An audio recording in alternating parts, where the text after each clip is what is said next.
We're going to move on now to our next speaker, who is Ling Kong. Ling is, as I said before, a tech engineer and environmentalist. She's an immigrant. She is also a Democrat and a commissioner, a city commissioner for Milpitas.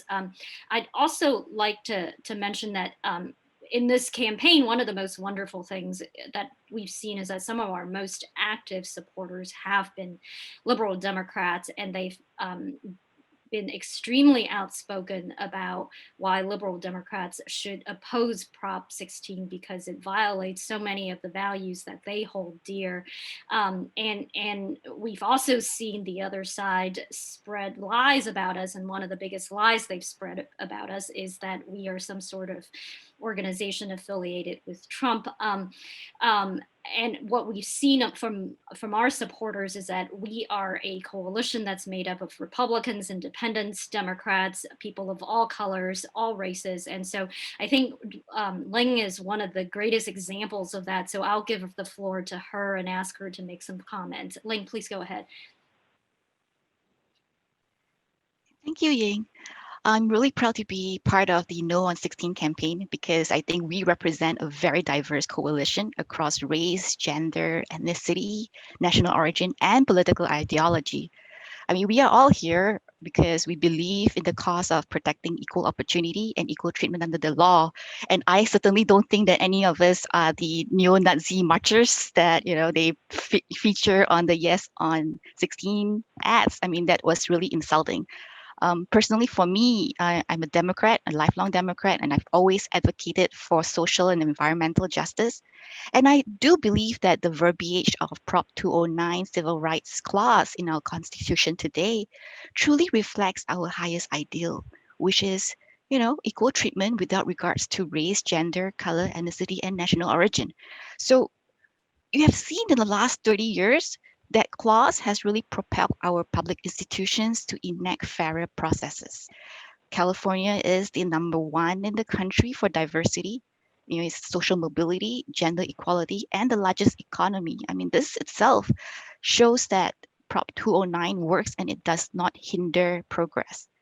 But I volunteer very closely in our schools, in our city government, and so on. And I do know and I recognize that many systemic inequalities still exist.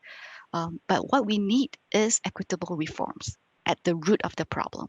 And that includes from birth through high school in order for us to really close the achievement gaps. Our government can and must do better in order to remove barriers to affordable housing, to healthcare, preschool, quality public schools, career, as well as college readiness.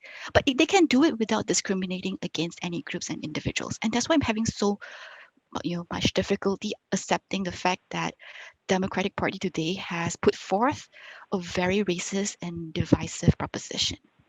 Especially at this time when we have so much social unrest in the nation, California really needs to take a stand and go beyond party lines and really move our state forward together. And Prop 16 it really threatens to roll our state backwards by reinvigorating a lot of the racial and gender stereotypes. We should not allow our government to discriminate under the guise of diversity because it is the wrong solution and at the wrong time. Um, Prop 16 also undermines the very basic American principle of equal opportunities and equal rights. I mean, I'm a immigrant. It took me many, many years to get my citizenship, and I certainly don't think that we or anyone should ever settle for lesser by being treated worse than any other group. So I urge everyone, whether it's the press or voters or friends and families, to not be misled by all the fancy commercials and biased statistics or identity politics and high profile endorsement. What we really need to do is to stand together and protect equal opportunity for all by keeping the equal protection under the law in our constitution. So that is my, I guess, few minutes of statement of where I stand.